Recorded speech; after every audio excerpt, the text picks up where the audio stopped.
बिस्मिल्लाहिर्रहमानिर्रहीम। 8th Maths Exercise 1.17 Question number 3. If 150 shirts can be stitched on 6 sewing machines in a day, how many machines are required to stitch 225 shirts in a day? Also draw its graph. सबसे पहले मैंने यहाँ पे mention किया है कि direct proportion होगा तो एरो हम नीचे से ऊपर की तरफ लगाएंगे, अगर इन्वर्स प्रोपोर्शन होगा तो ऊपर से नीचे की तरफ एरो लगाएंगे। शर्ट्स रेशो मशीन्स 150 शर्ट्स हैं तो 6 मशीन्स इसको स्टिच करती हैं। 225 शर्ट्स कितनी मशीन्स स्टिच करेंगी? तो एक्स जिस वैल्यू में भी हो, अननोन टर्म हमारी हमेशा डायरेक्ट प्रोपोर्शन होता है, इसका एरो हमेशा आप नीचे से ऊपर की तरफ ही लगाएंगे। उसके बाद हमने यहाँ से वर्बल, आपने जैसे मैं बोल रही हूँ इसी तरह से आपने बोल के इस क्वेश्चन को ट्राई करना है। सारे क्वेश्चन एक्जैक्टली इसी तरह से करने हैं कि अगर 150 शर्ट्स हैं, इसको थोड़ा माइंड में आपने किसका कंसेप्ट भी लेना है कि 150 शर्ट्स अगर 6 मशीन्स स्टिच करती हैं तो 225 शर्ट्स कितनी मशीन स्टिच करेंगी? 150 शर्ट्स हैं तो 6 मशीन्स हैं, 150 से 225 ज़्यादा है। अगर कम शर्ट्स हैं तो कम मशीन सिलाई करेंगी, ज़्यादा शर्ट्स हैं तो ज़्यादा मशीन। तो ये डायरेक्ट प्रोपोर्शन होता है, इसलिए नीचे से ऊपर की तरफ आप एरो लगा देंगे। इसको लिखने का तरीका ये होता है, जहाँ से आपने एरो स्टार्ट किया है वो आपका न्यूमरेटर होता है, जहाँ पे एरो हेड होता है वो आपका डिनोमिनेटर होता है। x/6 is equal to 225/150। इस 6 को दूसरी साइड पे शिफ्ट करवा के आपने मल्टीप्लाई करवा देना है, तो 9 आपका आंसर आ गया है मशीन्स का। इसी क्वेश्चन का ग्राफ देखें। ग्राफ के लिए हमने एक्स एक्सिस और वाई एक्सिस ड्रॉ कर लिया। मैंने एक्स एक्सिस पे शर्ट्स लिखी हैं और वाई एक्सिस पे मशीन्स लिखी हैं। आपने एक सूटेबल स्केल ले लेना है। स्केल मीन्स आपने इनका जो वक्फा है दरमियान का वो आपने फ़िक्स कर लेना। जैसे मैंने 0 से 50, 50 से 100, 150, 200, मतलब मैं यहाँ पे 50-50 का डिफरेंस ले रही हूँ शर्ट्स की साइड पे, और जहाँ पे मशीन्स लिखी हैं वहाँ पे 1, 2, 3, 4, 5, 6, 7, 8 मैंने एक एक का डिफरेंस लिया है। फिर आपने स्केल लेना है। स्केल लेने के बाद 150 और 6 इन दोनों को आमने सामने आपने लाइंस ड्रॉ करनी है, डॉटेड लाइन ड्रॉ करनी है, यहाँ पे एक डॉट लगा देंगे। इसी तरह से 225 शर्ट्स जो हैं वो कितनी मशीन स्टिच करती हैं? 9 आंसर आया था, तो ये 9 तक इसको आपने यहाँ पे लाइंस के साथ मिला देना है। फिर आपने इन डॉट्स के पे स्केल रखना है। स्केल रख के यहाँ पे एक एरो लाइन लगा देंगे। लाइन के दोनों साइड पे आपने एरो ड्रॉ कर देना है, ठीक है। तो ये आपका ग्राफ बन जाता है इस तरह से। Question number 4. If the price of 12 eggs is rupees 180, how many eggs can be bought with the rupees 270? Also draw its graph. Question number 4 का सोल्यूशन देखें। प्राइस यहाँ पे लिख ली है और एग्स लिख लिए हैं। 180 रुपीज़ में 12 एग्स आते हैं, 270 में कितने आएंगे ये देखना है। तो ऑब्वियस बात है कि 180 रुपीज़ में अगर 12 आ रहे हैं तो 270 रुपीज़ पैसे ज़्यादा हैं तो एग्स भी ज़्यादा आएंगे। तो ये डायरेक्ट प्रोपोर्शन है। एक्स वाली टर्म आपने अननोन टर्म हमेशा डायरेक्ट प्रोपोर्शन ही लगाना है। ये वाली टर्म जो है ये आपने वर्बल इस तरह से बोल के देख लेना है। इसको आपने इसका एक कंसेप्ट बनाना है कि क्या ये वैल्यू आपके अकॉर्डिंग ही कम होगी जो अननोन है या फिर ज़्यादा होगी। उसी पे डिपेंड करता है कि हम यहाँ पे डायरेक्ट प्रोपोर्शन लगाएंगे या इन्वर्स प्रोपोर्शन लगाएंगे। x/12 is equal to 270/180। X की वैल्यू हमारे पास 18 आई यहाँ पे। इस क्वेश्चन का ग्राफ देखें। ग्राफ के लिए आपने एक्स एक्सिस और वाई एक्सिस ड्रॉ कर लिए। एक सूटेबल स्केल लेना है, आपने अपनी मर्जी का ले लें। मैंने यहाँ पे 90-90 का डिफरेंस लिया और यहाँ पे 6-6 का डिफरेंस लिया है एक्स वाली साइड पे।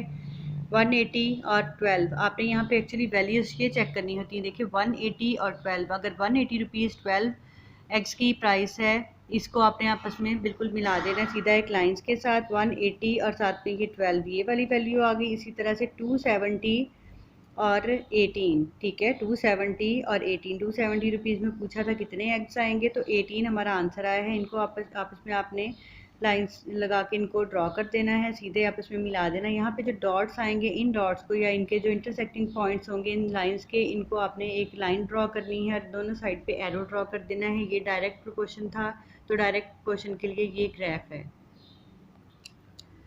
क्वेश्चन नंबर 5 देखें। If 30 labourers dig 8000 cubic centimetre of earth in 3 hours, how many labourers will required to dig the same earth in 2 hours? Also draw its graph.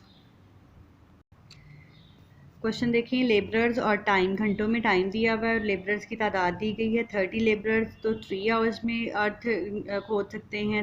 800 cubic centimetre तो वो constant है, इसलिए हमने यहाँ पे नहीं लिखा उसे। और 2 घंटे में कितने मज़दूर काम करेंगे ये हमने बताना है। एक्स वाला हमेशा डायरेक्ट प्रोपोर्शन होता है। अगर 3 घंटे काम कर रहे हैं तो 30 आदमी उस काम को ख़त्म करते हैं। वही काम अगर 2 घंटे किया जाए तो कितने लोग उसको ख़त्म करेंगे। अगर 2 घंटे में काम ख़त्म करना है, जल्दी ख़त्म करना है, तो ज़्यादा लोगों को करना पड़ेगा। एक चीज़ कम हो रही है तो यहाँ पे लेबर से ज़्यादा होंगे। इसका मतलब है ये इन्वर्स प्रोपोर्शन है। ठीक है, तो ये इन्वर्स प्रोपोर्शन है। x/30 is equal to 3/2। X की वैल्यू 45 लेबरर्स आ गई। इसका ग्राफ देखें, x axis y axis draw किए। एक्स एक्सिस पे मैंने टाइम लिख लिया, वाई एक्सिस पे लेबरर लिख रही है। यहाँ पे मैं 1 का डिफरेंस ले रही हूँ, 1 2 3 4। इसी तरह से यहाँ पे 15 का डिफरेंस लिया है। पॉइंट्स लेबरर्स और टाइम जहाँ पे जो वैल्यू सामने सामने आ रही थी उनको मैंने ड्रॉ कर दिया लाइन से, और फिर यहाँ पे इन पॉइंट्स को आपस में ड्रॉ करेंगे तो ये इन्वर्स प्रोपोर्शन के लिए आपका इस तरह से आपका ग्राफ बनता है। Question number 6. 10 men have ration for 21 days in a camp. If 3 men leave the camp, for how many days will the ration be sufficient for the remaining men? Also draw its graph. 6 question का solution देखें। अगर 10 लोग हैं तो 21 दिन तक उनके लिए खाना मौजूद है। 3 लोग अगर वहाँ से चले जाते हैं तो रिमेनिंग 7 मैन रह जाते हैं। 7 लोगों के लिए कितने दिन का खाना मौजूद है। तो अगर 10 आदमी हैं तो 21 दिन तक खाना चलता है। अगर 7 लोग हो गए हैं तो खाना देर तक चलेगा, ज़्यादा दिन तक चलेगा। ठीक है, एक चीज़ कम हुई है तो डेज हमें लगता है कि ज़्यादा हो रहे हैं, तो ये इन्वर्स प्रोपोर्शन है। इसको सॉल्व किया, सॉल्व करने के बाद हमारे पास 30 डेज इसका आंसर आ जाता है। फिर आपने इसके लिए ग्राफ ड्रॉ करना है। तो ग्राफ देखें, ग्राफ ड्रॉ करने के लिए यहाँ पे मैंने एक्स एक्सिस और वाई एक्सिस दोनों ड्रॉ कर लिए हैं। एक्स एक्सिस पे मैं मैन लिख रही हूँ और वाई एक्सिस पे डेज लिख रही हूँ। यहाँ पे 2 का डिफरेंस लिया और यहाँ पे 3 का डिफरेंस लिया। सामने आमने सामने आने वाली दोनों वैल्यूज़ मैन और डेज जहाँ जहाँ वैल्यू सामने आ रही थी, मतलब 10 दिन है तो 21 दिन है तो 10 आदमी हैं। तो यहाँ पे देखिए मैंने इनको आपस में मिला दिया, 10 और ये वाला 21, इनको आपस में मिलाया। लाइंस ड्रॉ कर दी, डॉटेड लाइन ड्रॉ करनी है। इसी तरह से 7 और इसके सामने 30। ठीक है, 30 आंसर आया था तो 30, और यहाँ से ये जो 2 पॉइंट्स आए हैं यहाँ पे आपने स्केल से एक लाइन ड्रॉ करनी है और एरोज ड्रॉ कर देने हैं। ये इन्वर्स प्रोपोर्शन के लिए ग्राफ है। Question number 7. Shayan takes 200 steps for walking a distance of 160 meters. Find the distance covered by him in 350 steps. Solution देखिए क्वेश्चन का। स्टेप्स लिख लिए, साथ में डिस्टेंस लिख लिया मीटर्स में। अगर 200 स्टेप वो उठाता है तो 160 मीटर का फासला तय करता है। अगर 350 स्टेप उठाएगा तो कितना फासला तय करेगा। अननोन टर्म हमेशा डायरेक्ट प्रोपोर्शन होता है। 200 स्टेप्स में अगर 160 मीटर का डिस्टेंस कवर हो रहा है तो अगर वो ज़्यादा स्टेप्स उठाएगा तो डिस्टेंस भी ज़्यादा कवर होगा, तो ये डायरेक्ट प्रोपोर्शन है। x by 160 is equal to 350 divided by 200। इसको सॉल्व किया तो x की वैल्यू आपकी 280 मीटर्स आ गई। नेक्स्ट देखिए question number 8. In 25 minutes a train travel 20 kilometres. How far will it travel in 5 minutes? Question number 8 का solution time minutes में दिया गया है और डिस्टेंस किलोमीटर्स में। 25 मिनट्स लगते हैं 20 किलोमीटर का डिस्टेंस कवर करने में, तो 5 मिनट्स में कितना डिस्टेंस कवर होगा ये हमने बताना है। ये अननोन टर्म हमेशा डायरेक्ट प्रोपोर्शन होता है।